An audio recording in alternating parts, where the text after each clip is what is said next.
इंसानને અંદરથી થાય છે. એબોલા કરતાથી ખતરનાક છે મગજમાં તમે રાખજો અંગવાસ અને સ્ટ્રેસ. જી હા મારા ભાઈઓ, તમને ખબર છે છેલ્લી સ્ટેટિસ્ટિક મુજબ કેટલા માણસો આ બીમારીની અંદર ગિરફ્તાર છે?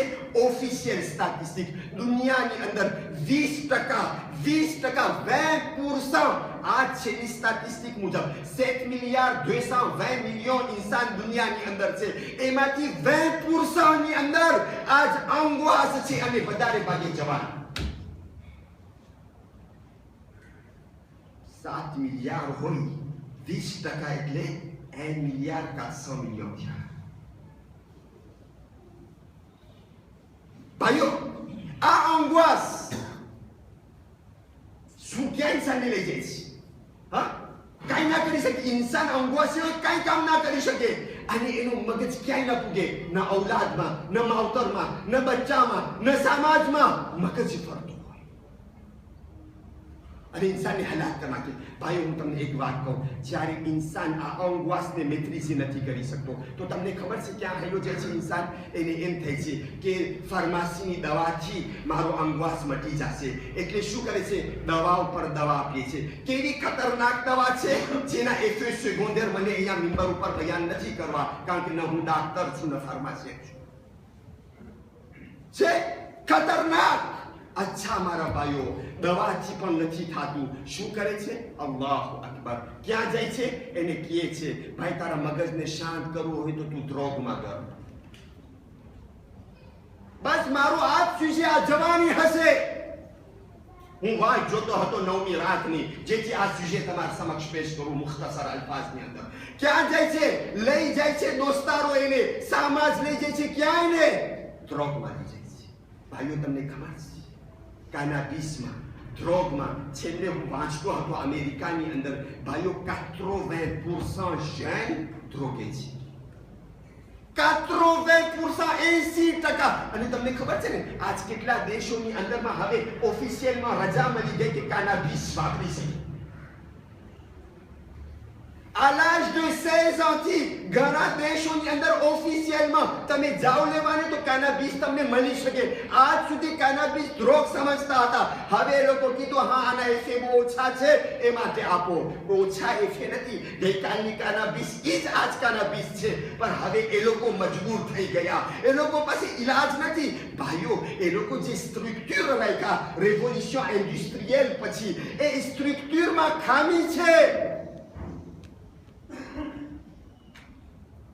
એ લોકો જ્યારે સ્ટ્રક્ચર રાખ્યા ને તો એ સ્ટ્રક્ચરની અંદર એ લોકો ફક્ત ઇન્સાનનો જિસ્મ જોયા કે ઇન્સાનની જિસ્મની રાહત શું છે, ઇન્સાનના જિસ્મની તરક્કી શું છે. પણ એ લોકો ન સમજ્યા કે ઇન્સાન ફક્ત જિસ્મ નથી, જિસ્મ પણ છે, રૂહ પણ છે. યુરોપની અંદર અને જેટલી પણ દેશ લાયક દેશ છે એની અંદર એ લોકો ઇન્સાનની જિસ્મ અને ઇન્સાનની દુનિયાની તરક્કી માટે બધી સગવડો રાખ્યા.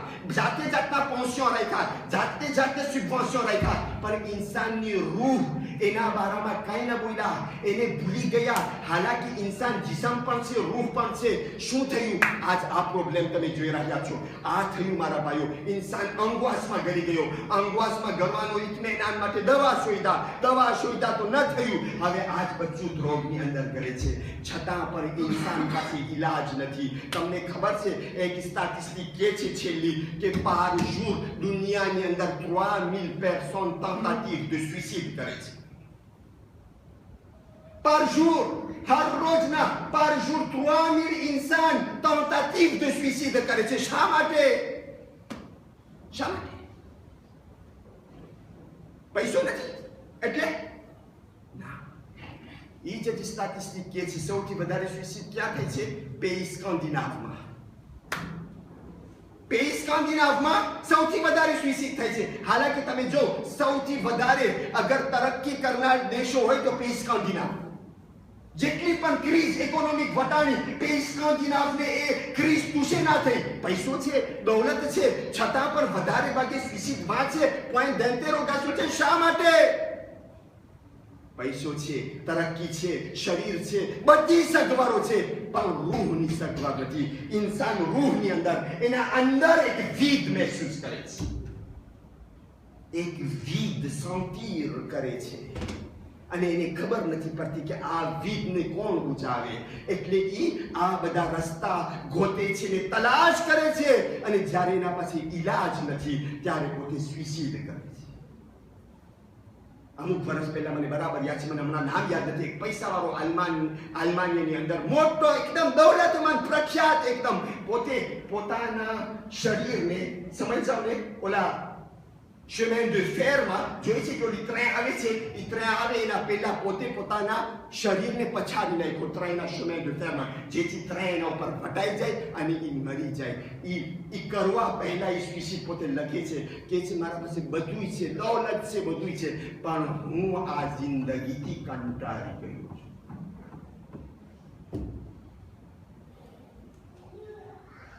આ જિંદગીથી હું કંટાળી ગયો છે. શા માટે તું કંટાળી ગયો છે?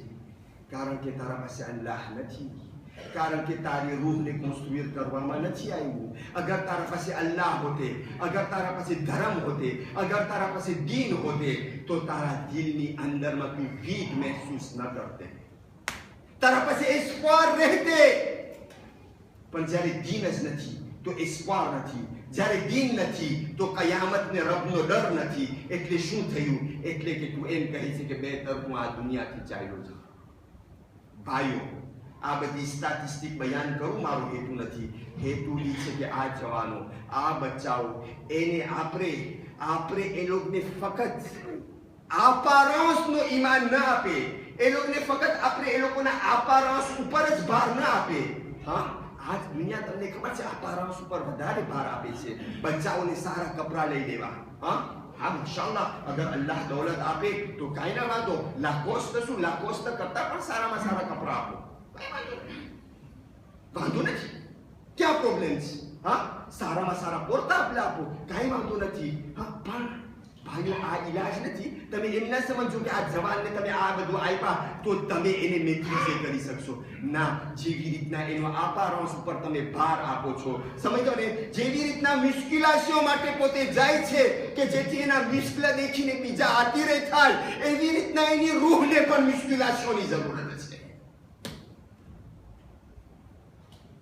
એની રૂહને પણ મુશ્કેલાશીઓની જરૂરત છે. આપણો શા માટે ધર્મ શું છે, હુસૈનની મજલિસ શું છે, અહેલે બેત શું છે, નમાઝ શું છે, દુઆએ કુમેલ શું છે? આ ઇન્સાનની રૂહની જે ખોરાક છે એને પૂરી કરે છે. મારા મકસદમાં આવી ગયું મારા ભાઈઓ, રૂહની ખોરાકને પૂરી કરે છે. સમાજની વાજીબાત છે, સોસાયટીની વાજીબાત છે. આ જવાનો માટે એવા કાર્યક્રમ કરે જ્યાં એ લોકો અલ્લાહને સમજે. અગર અલ્લાહને સમજશે તો અલ્લાહનો ડર રહેશે, અલ્લાહનો ડર રહેશે તો એ લોકોની આ રૂહનો જે વિધ છે એ વિધ પૂરો થઈ જશે. આજ અલ્લાહનો ડર જ નથી, કારણ કે દુનિયા છે, ખાસ મગજમાં કરાવવામાં આવે છે આ દુનિયા છે, દુનિયા પછી કાંઈ નથી. આ મગજમાં કરાવવામાં આવે છે જવાનને. કેવી રીતના એના મગજમાં કયામત નાખવામાં આવે. ભાઈઓ, તમને ખબર છે અહેલે બેત અલૈહિમુસ્સલામ એક જવાનને કેવી રીતના તરબિયત આપતા હતા. આપણા પાસે બહુ આસાન છે દુઆએ કુમેલ. આપણે કે છે દુઆએ કુમેલ. આ દુઆ નામ કેના નામ ઉપર છે? કુમેલ ઉપર. કુમેલ સહાબી છે, મૌલા અમીરુલ મોમિનીન સાહેબ ગદીર અલી ઇબ્ન અબી તાલિબ અલૈહિ સલાતુ વસ્સલામ.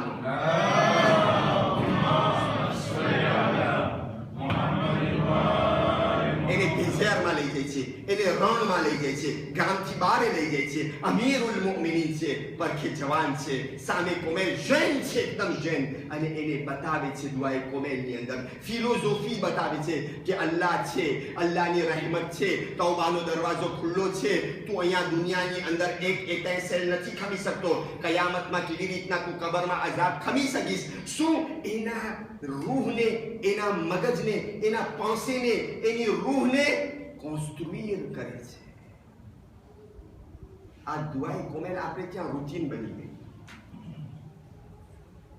પરી લેશું સવાબ બનશે, અરબીમાં પૈરા સમય જા નહીં.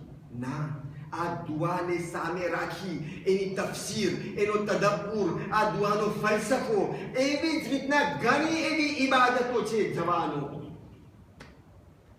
પહેલી ચીજ ઇબાદતોમાં કોઠાવી ન કરજો, ઢીલ ન કરજો.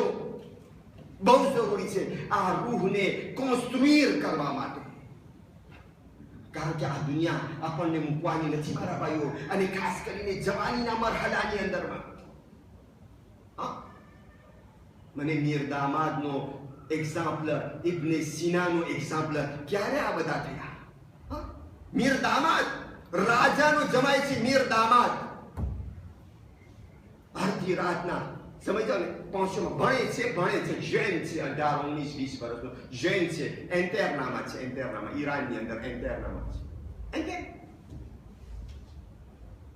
એકદમ વરસાદ વરસે છે રાતના. એ જમાનામાં હું કેટલા વર્ષો પહેલાની વાત કરું છું, જ્યારે હજી રાજાઓ હતા. રાજાની છોકરી એના ગાર્ડ દુ કોર સાથે રસ્તામાં છે, અડધી રાતના રસ્તામાં છે, ક્યાંય ગયેથી લાંબી સફરમાં રસ્તામાં છે. સમજો? હવે ક્યાં જાય, ક્યાં કરે? પરખી બીજું કાંઈ છે ને, આ એન્ટેરના પ્લેન્સ ક્યાં જાય? દરવાજો ખખડાવે છે જવાન છોકરી. ગાર્ડ દુ કોરને કહે છે તમે બારે વાંચો, આ વરસાદ ઉભો રહે ત્યાર સુધી ઇલ્ફો મારા માટે સહારો હું તલાશ કરું ને ગોતું. વરસાદ ઉભો રહેશે પછી હું મારા ઘરે પહોંચીશ. સમજ? દરવાજો ખોલે છે. એન્ટેરનામાં તો એક જવાન 18 વર્ષનો, દીકરી પણ જવાન છે, કે છે હું સહારો માંગુ છું. રાજાની છોકરી છે, કોણ મનાઈ કરે? તો એ જવાન કે છે કે ના, તું હાલી જા, અહીંયા કોઈ સહારો નહીં, કે આટલો વરસાદ છે, જો કાલ તું મને સહારો નહીં આપે તો મારો બાપ રાજા છે, કાલ સવારે હું એને કહીશ તો તને સજા આપશે. દરવાજો ખોલી નાખે છે, દીકરી કરે છે. અડધી રાત છે, એ જમાનાની અંદર બત્તી છે મારા ભાઈઓ. તમને તો ખબર છે આ મિંબર છે, ઘણી ચીજ આપણા સમાજમાં તાબુ છે, પણ હું ઇશારતન વાત કરું છું મારા ભાઈઓ. હાલાકી કોઈ પણ જાતના સુજે તાબુ નથી શરીયતની અંદર, અગર શરીયતના દાયરામાં હોય. ભાઈઓ તમને ખબર છે અડધી રાત, અંધારી રાત, એક કોટરો જવાન દીકરો છે, જવાન છોકરી કરે છે, રાજાની દીકરી કરે છે. ભાઈઓ તમને ખબર છે હદીસની અંદર છે અગર બે જાના હોય, એક જણને બાયરી તો ત્રીજો શૈતાન છે. એટલે માટે શરીયતની અંદર છે કે આપણામાં રજા નથી કે એક કોઠરામાં, એક શામ્બ્રની અંદર એવા ઠેકાણે જ્યાં જણ ને બાયરી અકેલા કામ કરતા હોય. હા, અગર દરવાજા ખુલ્લા હોય, માણસો આવ જાવ કરી શકે, અને औरत હિજાબમાં હોય તો અલગ વાત છે. ભાઈઓ, શૈતાન એનું કામ કરે છે, જવાન औरत એનું કામ કરે છે, શરત આગ્રહ કરે છે, પણ ભાઈઓ એ જવાન મીર દામાદ એ છે કે જેની અંદર અલ્લાહનો ખૌફ છે, તકવાએ ઇલાહી છે, એની રૂહ કોન્સ્ટ્રુઈર થઈ ગઈ છે. ભાઈઓ, એ જમાનામાં ઠંડી પડતી હોય તો તમને ખબર છે કે ઘરની અંદરમાં આગ બારવામાં આવે છે, દેવતા બને. સાચી વાત છે ને? ચોખ્ખો ના હતું એ જમાનામાં, આગ બને. ભાઈઓ, મીર દામાદ, ત્યારે એનું નામ મીર દામાદ ન હતું. એ જવાન આવીને જ્યાં સુધી જોઈ છે કે હવે એનાથી એક પ્રેશર નથી ખમાતો શાહવતનો, औरत આગ્રહ કરે છે જવાન દીકરી, તો એની પહેલી આંગળીને આગમાં નાખે છે. એની પહેલી આંગળીને આગમાં લાગે છે, જેથી એનો મગજ ઈ આગમાં આંગળી બરે છે એમાં મગજ ગુલતાન થઈ જાય તો વા મગજ ન પહોંચે. વરસાદ ચાલુ જ છે, એક આંગળી બરી ગઈ, બીજી આંગળી બરી ગઈ, અને આંગળીને બારતો જાય છે ને કહેતો જાય છે, અહીં આંગળી આ તો દુનિયાની આગ છે, તને બારે છે તો આટલું બરે છે, તો આખિરતની આગથી કેવી રીતના?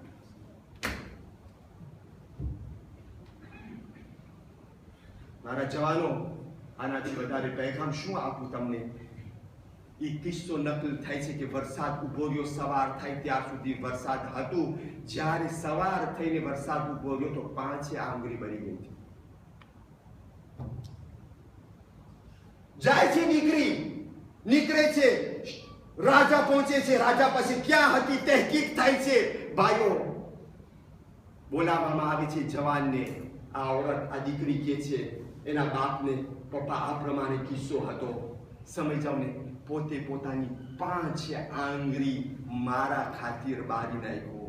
ત્યારે રાજા કહે છે ચલીને કે હું ચાહું છું કે તું મારી